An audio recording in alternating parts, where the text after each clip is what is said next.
The vast emptiness of space stretched endlessly before the Galactic Council's research vessel Star Seeker *. Its sleek, silver hull gleamed under the light of distant stars as it drifted through a previously unexplored sector of space.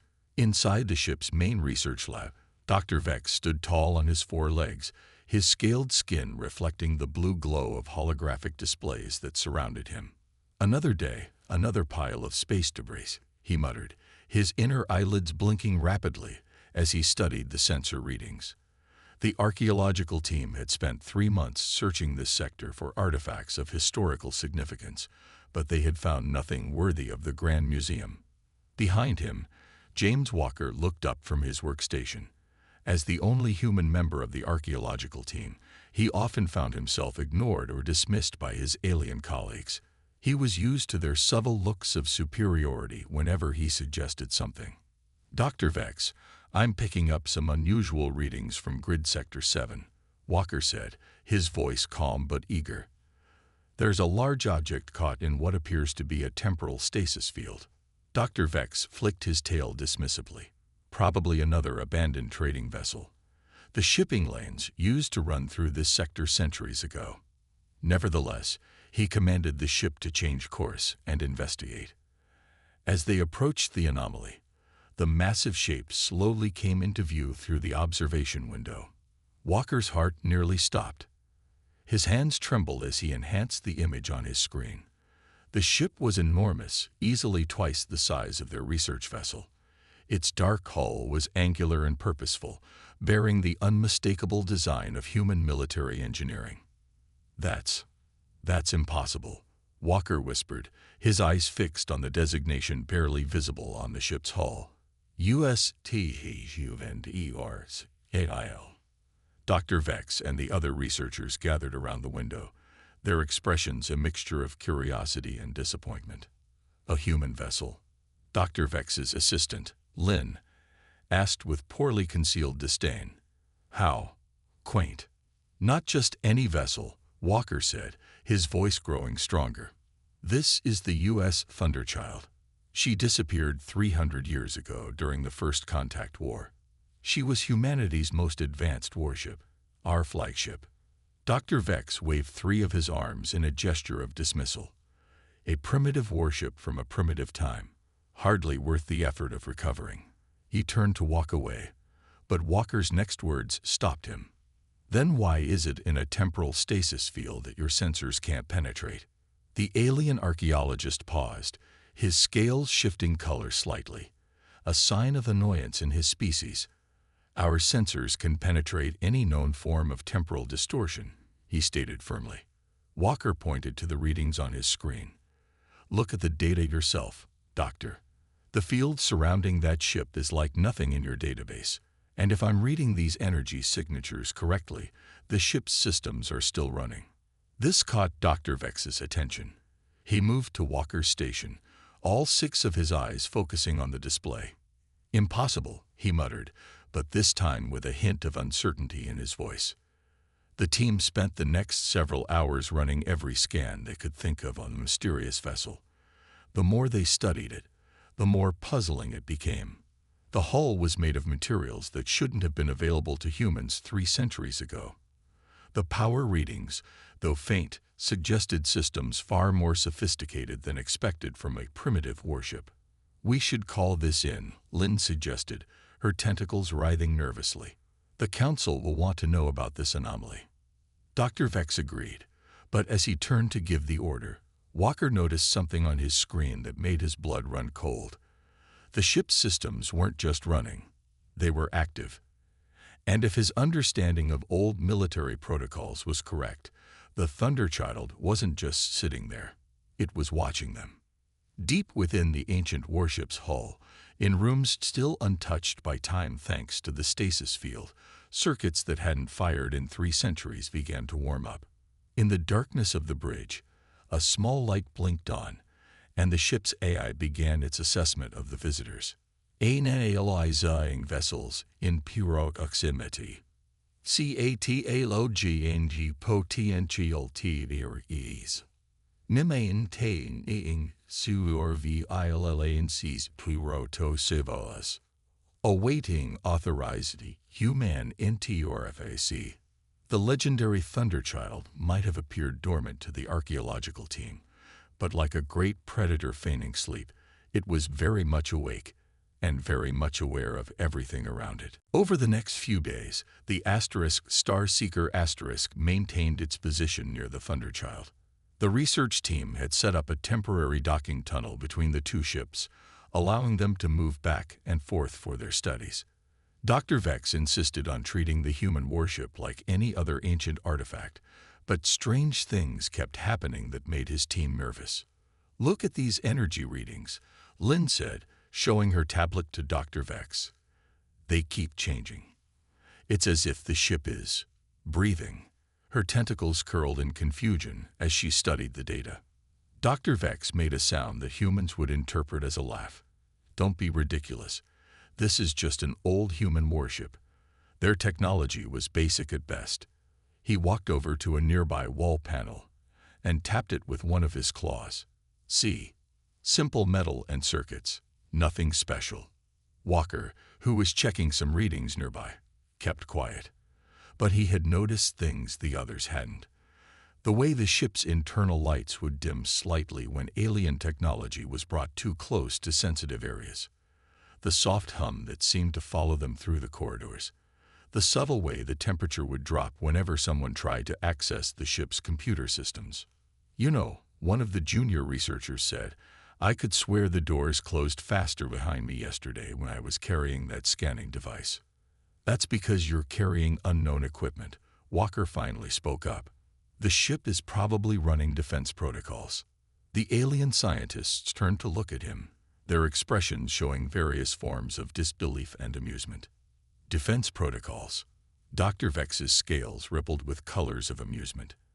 After 300 years, even if such systems existed, they would have failed long ago. He walked over to a sealed door and pointed at it. "This is what I mean. We can't even get this simple door to open. If the ship had working systems, surely it would." The door suddenly slid open with a smooth, silent motion. Everyone jumped back. Dr. Vex's scales turned pale with surprise. That's just a coincidence," he stammered. "Probably responded to some random power surge." Walker stepped forward and looked at the door's control panel. Old memories from his military history studies came flooding back. "No," he said quietly. "It opened because I'm standing here. It recognizes human DNA." Lynn moved closer to examine the door. "Impossible. Biorecognition systems from that era couldn't possibly still be functional. And they certainly couldn't be this sophisticated. Our scans show this ship has no power source." But Walker knew better. He had spent hours studying the old reports about the Thunderchild. The ship had been humanity's crown jewel, a vessel so advanced that most of its systems were classified even 3 centuries later. The fact that it was still running meant something incredible. The ship hadn't been abandoned or defeated. It had been waiting. As the day went on, more unexplainable things happened. Alien equipment would mysteriously malfunction near certain areas. Doors would seal themselves without warning, forcing the research team to take different routes. And always, there was that feeling of being watched. In his private quarters that night, Walker accessed his personal terminal and began writing his report. The Thunderchild isn't dead or dormant. Its AI is fully active, running deep surveillance protocols. Every scan they make, every piece of equipment they bring aboard, the ship is studying them, learning about current galactic technology. The aliens don't realize it, but they're not examining an artifact. The artifact is examining them. Just as he finished typing, the lights in his room flickered briefly. On his screen, text appeared that he hadn't written. Analysis CONFIRED. Human in presence DHESTED. Is he HURITWPRO TOSOSULS. Active. Awaiting potential 3AT ASSESSMENT. Walker smiled. The legendary warship wasn't just awake, it was preparing for something. He only hoped the alien scientists would realize what they were dealing with before it was too late. In the ship's core, systems that had been quietly running for centuries continued their work. The Thunderchild's AI had spent 300 years processing, analyzing, and waiting. Now, with new alien technology to study and a human finally aboard, it was time to move to the next phase of its very, very long mission. The attack came without warning. Walker was in the Thunderchild's engine room with Dr. Vex when the first explosion rocked the research vessel. Emergency alarms blared through both ships, their harsh sound echoing through the metal corridors. "We're under attack." Lynn's voice crackled through the communication system. Multiple warships just dropped out of hyperspace. They're Ravagers. Dr. Vex's scales turned white with fear. Everyone in the galaxy knew about the Ravagers, pirates who used technology stolen from advanced civilizations. They were ruthless, efficient, and nearly impossible to defeat. "Get back to the Star Seeker," Dr. Vex ordered, his forelegs already moving quickly toward the docking tunnel. "Our shields might hold them off long enough for help to arrive." Walker didn't move. His eyes were fixed on the Thunderchild's systems display, which had suddenly come alive with flowing data. "Doctor, wait." The Thunderchild. But the alien archaeologist was already gone. Walker watched through the engine room's viewport as the Star Seeker's advanced shields activated, creating a beautiful purple barrier around the research vessel. The Ravager ships, 5 of them, were closing in fast. The first attack hit the Star Seeker's shields hard. The purple barrier flickered but held. The second hit made the shields spark dangerously. By the third hit, Walker could see the fear on his colleagues' faces through the viewport connecting the two ships. "Our shields are failing." Lynn's voice was filled with panic. "Their weapons, they're using technology we've never seen before." Walker watched as the Star Seeker's advanced defensive systems, the pride of modern galactic engineering, were torn apart by the Ravagers' attacks. The research vessel's engines tried to power up for an escape, but a well-placed shot disabled them. In the Star Seeker's command center, Dr. Vex was trying everything he knew. Send another distress signal. Reroute power to the backup shields. Trito. His words were cut off as a massive explosion rocked the ship. The backup shields collapsed, and the Ravagers began targeting the ship's hull directly. "No," Dr. Vex whispered, watching his ship's systems fail one by one. "This can't be happening. Our technology is too advanced to fail like this." That's when everyone noticed something strange. The Thunderchild, which had been dark and seemingly lifeless for days, was beginning to change. Lights were coming on all across its hull. Strange patterns of energy began flowing across its surface. Walker's voice came through the communication system, calm and clear. "Dr. Vex, get everyone to the Thunderchild. Now."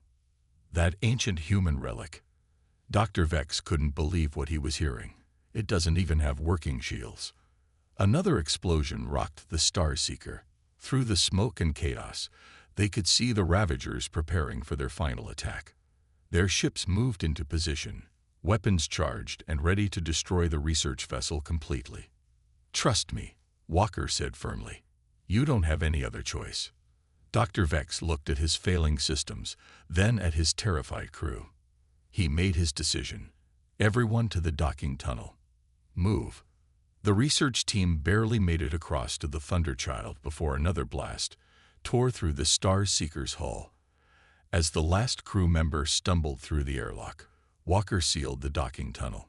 Through the viewports, they watched their advanced research vessel break apart under the Ravagers' assault.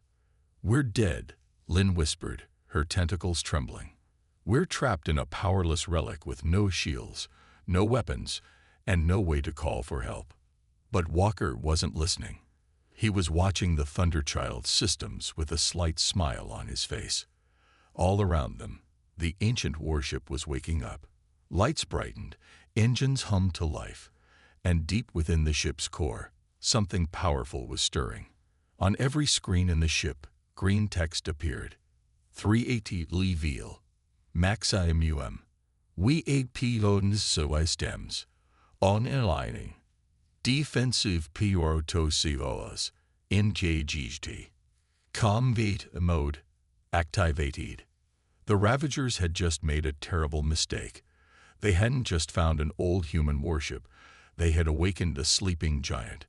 And the Thunderchild was ready to show the galaxy exactly why humanity's primitive technology was something to fear. Walker ran through the Thunderchild's corridors, leading the shocked alien scientists toward the bridge. Behind them, they could hear the Ravager ships beginning to target their new position. The ancient warship's halls were now fully lit, humming with energy that seemed to flow through its very walls. "This is madness," Dr. Vex shouted, his 4 legs struggling to keep up. "Even if this ship still functions, its technology is 3 centuries old. It can't possibly." A massive blast from the Ravagers struck the Thunderchild's hull.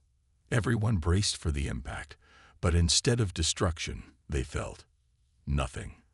"Impossible," Lynn whispered, her tentacles waving in confusion. "We didn't even feel it." They reached the bridge, and Walker immediately moved to the captain's chair. The alien scientists watched in amazement as dormant control panels suddenly lit up around him. Holographic displays sprang to life, showing the positions of the Ravager ships and detailed tactical information. "Welcome back, Commander Walker," a calm female voice spoke from the ship's speakers. "DNA verification complete. Combat protocols ready for activation." Dr. Vex's scales changed color in surprise. It knows you." "Not me specifically," Walker explained as his hands flew over the controls. "But it recognizes my human DNA pattern. This ship was designed to respond to any human operator in an emergency." He looked up at the main view screen, where the Ravager ships were moving into attack formation. "And this definitely qualifies as an emergency." The alien scientists huddled together, watching as Walker worked. Most of the symbols and controls made no sense to them. They weren't like any technology they had ever seen. "Quantum core online," the ship's AI announced. "Shield harmonics stabilizing. Weapons systems charging." Another blast from the Ravagers hit them, more powerful than the last. Again, the ship seemed to shrug it off like it was nothing. "How is this possible?" Lynn asked, checking her scanner. "Their weapons tore through our modern shields like paper, but they can't even scratch this relic." Walker smiled as he activated more systems. "That's because this relic is using technology your sensors can't even detect." The Thunderchild wasn't just ahead of its time. It was built using principles your civilization hasn't discovered yet. The bridge came fully alive now, filling with holographic displays that seemed to float in the air around them. Through the main viewport, they could see strange patterns of energy rippling across the ship's hull, deflecting each Ravager attack with ease. "Warning shots authorize," Walker commanded. "Let's show them what they're dealing with." The alien scientists expected to see traditional weapon ports open on the hull. Instead, reality itself seemed to bend slightly around the Thunderchild. Small points of light appeared near the ship's bow, and suddenly 2 of the Ravager ships spun out of control, their shields completely gone. "By the stars," Dr. Vex breathed. "What kind of weapons are those?" "Quantum displacement cannons," Walker explained calmly. "They don't just hit the target. They temporarily remove the space where the target's shields exist." The Ravagers, realizing they were facing something far beyond their understanding, began to turn their ships around. But the Thunderchild wasn't finished. Walker's fingers danced across the controls, and the ancient warship moved with impossible speed, cutting off their escape route. "Final warning," Walker announced, his voice carrying through space to the Ravager ships. "Surrender now or face full combat protocols." On the bridge's displays, they could see panic spreading through the Ravager fleet. Their scans would be showing them the impossible. A 300-year-old human warship with power readings that broke their sensors, using technology that defied their understanding of physics. The ship's AI spoke again. "All systems at full combat readiness. Awaiting your command, Commander." Walker looked at the alien scientists, who now stared at him, and the ship with a mixture of fear and awe. The Thunderchild hadn't just woken up. It had revealed itself as something far beyond what any of them had imagined possible, and they were about to see exactly why humanity's obsolete technology was anything but primitive. As the Thunderchild faced off against the Ravager fleet, Dr. Vex noticed something strange happening in the ship's data displays. Information was flowing faster than any computer he had ever seen, showing technological concepts that made his scientific mind spin. "Walker," he said slowly, "these readings, they're impossible. The power levels alone would require." He paused, his scales shifting to a deep blue of confusion. "This ship isn't primitive at all, is it?" Walker kept his eyes on the tactical display but nodded. "You're finally starting to understand, Doctor. Humanity didn't fall behind or disappear. We advanced so far that we chose to step back and watch." The alien scientists gathered around the central display, where the ship's AI was showing them exactly what they were dealing with. The Thunderchild's hull wasn't made of normal metal. It was built from materials that could repair themselves. Its shields didn't just block attacks. They bent space itself to avoid damage. "But this doesn't make sense," Lynn said, her tentacles moving in agitation. "If humans had this technology 300 years ago, why did you leave the galactic community? Why pretend to be less advanced?" Before Walker could answer, one of the Ravager ships tried to escape through a hyperspace jump. The Thunderchild's systems reacted instantly, creating a field of energy that made the jump point collapse harmlessly. That's not possible," Dr. Vex whispered. "Nobody can stop a hyperspace jump once it starts. Nobody has ever managed to." "We did," Walker said quietly. 300 years ago, humanity reached a level of technology that scared us. We could reshape planets, redirect stars, and bend the laws of physics. We had power that could have made us the rulers of the galaxy." The alien scientists watched as the ship's displays showed them more and more impossible things. Quantum computers that could process information faster than light. Engines that didn't just travel through space, but could alter it. Weapons that could target ships through multiple dimensions. "Instead of using that power," Walker continued, "our leaders made a choice. We stepped back. We watched. We waited to see if other races would develop similar technology, and if they would use it wisely." Dr. Vex's scales had turned almost white. "The humans who live in the outer colonies, the ones who trade with us using simple ships, are still there by choice," Walker finished, "living simple lives, watching, learning, and making sure nobody repeats our mistakes." Suddenly, the ship's AI announced, "Commander, the Ravager ships are powering up their main weapons. They appear to be preparing for a suicide attack." Walker nodded grimly. "Show them, then." Full tactical display. The bridge filled with new holographic images, showing hundreds of human ships appearing from hidden locations across the galaxy. Ships that made the Thunderchild look small. Ships that had been watching, waiting, and protecting for centuries. "By the stars."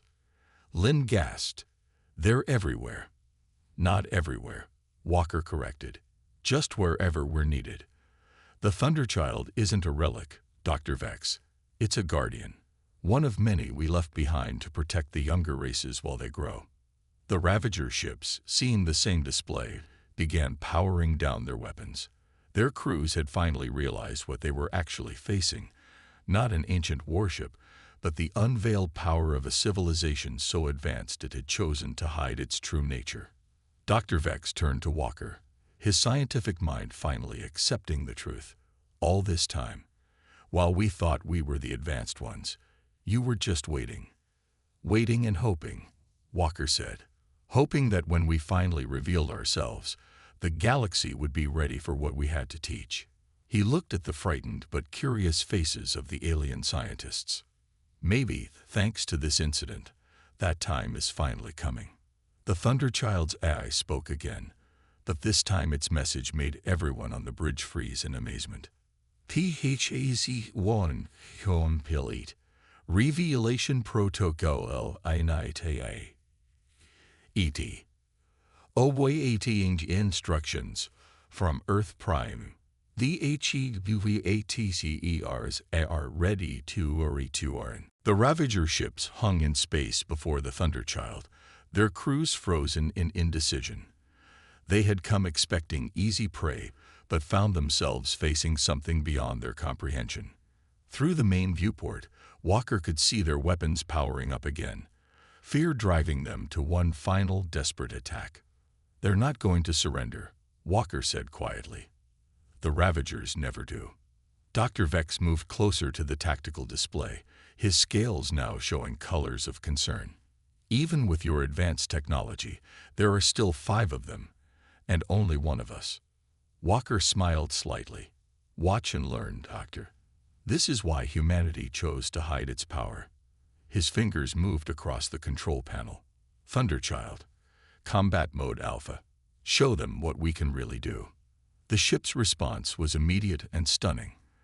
The bridge lights dimmed as power flowed to the combat systems. Through the viewport, they watched as reality itself seemed to bend around the Thunderchild's hull. The metal began to shift and change, plates sliding and reforming into new configurations. "Quantum combat systems online," the AI announced. "Reality anchors engage. Dimensional shields at maximum." The Ravagers struck first, firing everything they had. Beams of energy that could cut through modern warships like paper streaked toward the Thunderchild. But instead of hitting shields, the attacks seemed to slide into nothing, disappearing into small points of darkness that appeared around the ship. What just happened?" Lynn asked, her tentacles curling in confusion. "Dimensional displacement," Walker explained calmly. "The attacks didn't hit our shields. They were redirected into another dimension entirely." Now it was the Thunderchild's turn. The ship moved with impossible grace, its enhanced engines allowing it to dance between the Ravager vessels as if they were standing still. Each movement was precise, calculated, perfect. "Target their weapon systems," Walker commanded. "Non-lethal takedowns only." The alien scientists watched in awe as the ancient warship engaged its enemies. Beams of light that seemed to ignore the laws of physics reached out and touched the Ravager ships. Where they hit, systems simply stopped working. Weapons fell silent. Engines died. "Impossible," Dr. Vex whispered. "They're shields. You're bypassing them completely." "Can't block what isn't really there," Walker said. "We're not firing energy weapons. We're temporarily removing the space where their systems exist." 2 Ravager ships tried to flank the Thunderchild, thinking their superior numbers would give them an advantage. The human warship's response left everyone speechless. It seemed to be in 2 places at once, engaging both attackers simultaneously. "Quantum duplication field active," the AI reported. "Target ships contained." The battle continued, but it wasn't really a battle anymore. It was a demonstration. The Thunderchild moved through space like a dancer, its weapons reaching out with surgical precision to disable rather than destroy. Each shot showed a level of technology so advanced it appeared magical to the watching scientists. One Ravager ship, in a final act of desperation, overloaded its engines for a suicide run. The Thunderchild's response was both beautiful and terrifying. A field of swirling energy surrounded the attacking ship, and when it cleared, the vessel was completely frozen in time. "Temporal stasis field deployed," the AI announced. "Threat contained." Within minutes, it was over. All 5 Ravager ships floated helplessly in space, their weapons and engines disabled, their crews trapped and waiting for justice. The Thunderchild hadn't destroyed a single vessel or taken a single life. That's not how battles work," Lynn said, still staring at the disabled ships.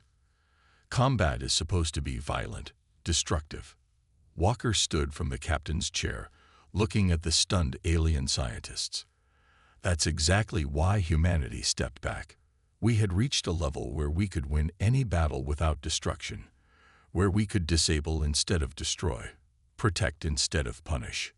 Dr. Vex moved to the viewport, watching as the Thunderchild systems began sending out signals for Galactic Council peacekeepers to collect the disabled Ravager ships. "All this time," he said quietly, "we thought we were the advanced ones. But you were so far ahead that you had already learned the most advanced lesson of all." Walker nodded. "That true power isn't about destruction. It's about having the ability to destroy everything, and choosing not to." 3 days after the battle, the Thunderchild floated peacefully in space, surrounded by Galactic Council ships. News of what had happened had spread quickly through the galaxy. Everyone wanted to see the ancient human warship that had single-handedly defeated a Ravager fleet. On the Thunderchild's observation deck, Walker stood with Dr. Vex and Lynn, watching as Council investigators examined the disabled Ravager ships. The pirates were being taken into custody, their advanced stolen technology confiscated. "The Council wants answers," Dr. Vex said, his scales showing a mix of colors that reflected his confusion and awe. "They don't understand how this is possible. 300 years ago, humanity was just beginning its space age. How did you advance so quickly?" Walker turned from the window, looking at the alien scientists who had become his friends through this adventure. "We had help," he said simply, "from ourselves." "I don't understand," Lynn said, her tentacles moving in confusion. Walker gestured to a nearby display panel, which came to life at his movement. It showed images of Earth's history, but not the version the galaxy knew. "When humanity first reached the stars," he explained, "we found something incredible. Evidence that humans from the future had been guiding our development all along. Small pushes here, tiny changes there, all helping us avoid the mistakes that could have destroyed us." Dr. Vex's eyes widened. "Time travel? But that's impossible." Walker smiled. "Like stopping a hyperspace jump, or being in 2 places at once. The truth is, humanity didn't just advance. We learned to move in all directions, including through time itself." The display showed more images, massive human ships hidden in dimensional pockets throughout the galaxy, advanced cities cloaked from view, and human observers living quietly among other races. "We reached a point where we could have dominated everything," Walker continued, "but our future selves had taught us better. They showed us that true advancement isn't about power, it's about wisdom." Lynn moved closer to the display, studying the images. "So the humans we trade with, the ones living in simple colonies, are our watchers." Walker nodded. "Living simply not because they have to, but because they choose to. Making sure the galaxy develops naturally, stepping in only when absolutely necessary." Through the observation window, they could see more council ships arriving. Scientists, diplomats, and military leaders from dozens of races were coming to see the truth about humanity's technology. The Thunderchild wasn't left here by accident, Dr. Vex realized. This whole thing, our discovery, the attack, the revelation, it was all planned. Walker nodded. "The galaxy is entering a crucial period. The next few decades will determine whether newer races learn to use their advancing technology wisely or destroy themselves with it. We couldn't stay hidden forever." Suddenly, the ship's eye spoke. "Commander Walker, incoming transmission from Earth Prime."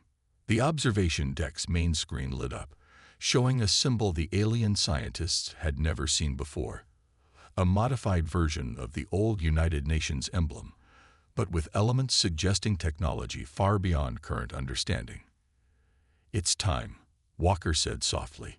"Humanity is ready to return openly to galactic society, not as conquerors or rulers, but as teachers and guardians." Dr. Vex looked at the human he had once dismissed as primitive. "What happens now?" "Now," Walker smiled, "we help guide the galaxy into its next stage of development. We share our knowledge gradually, helping other races avoid the mistakes we made. The age of hiding is over." The ship's lights brightened slightly as new orders came in from Earth. On every screen, the same message appeared. "Rory VELITAYM, PR Toxiodal, complete. Phase to do INITIAHET. EMERGNC, the HEYHEGRs Ori2RN. Lynn looked out at the gathering ships, then back at Walker. All this time, we thought humanity was falling behind, when really, we were walking beside you.